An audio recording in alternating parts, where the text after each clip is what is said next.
প্রিয় সুধী আসসালামু আলাইকুম। মুসলিম ফারাজ অনুযায়ী 12 জন প্রধান উত্তরাধিকারীদের মধ্যে সম্পত্তি বন্টনের নিয়মাবলী 90 সেকেন্ডে আলোচনা করব।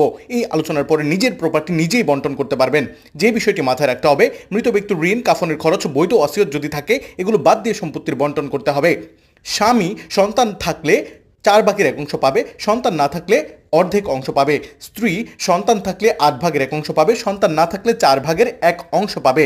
পিতা যে কোনো সন্তান থাকলে 6/1 পাবে। মৃত ব্যক্তির ছেলে না থাকলে আসাবা হিসেবে বাকি সম্পত্তি পাবে।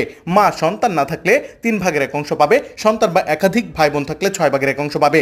ছেলে একা থাকলে পুরো সম্পত্তি পাবে, ছেলে মেয়ে উভয় থাকলে 2:1 অনুপাতে সম্পত্তি পাবে। কন্যা একা থাকলে অর্ধেক সম্পত্তি পাবে। 2 বা ততোধিক কন্যা থাকলে 3/2 পাবে। যদি ছেলে থাকে তাহলে 2:1 অনুপাতে পাবে। পিতা না থাকলে কেবল দাদা সম্পত্তি পাবে। যখন কোনো সন্তান থাকবে তাহলে 6/1 পাবে, আর সন্তান না থাকলে অন্যান্য শরীকদের সাথে অবশিষ্টাংশ ভোগী হিসেবে সম্পত্তি পাবে। মা না থাকলে দাদি সম্পত্তি পাবে, এক বা একাধিক দাদি থাকলে 6/1 পাবে। নাতির অংশ ছেলে না থাকে তাহলে নাতি ছেলের মতো সম্পত্তি পাবে আসাবা হিসেবে।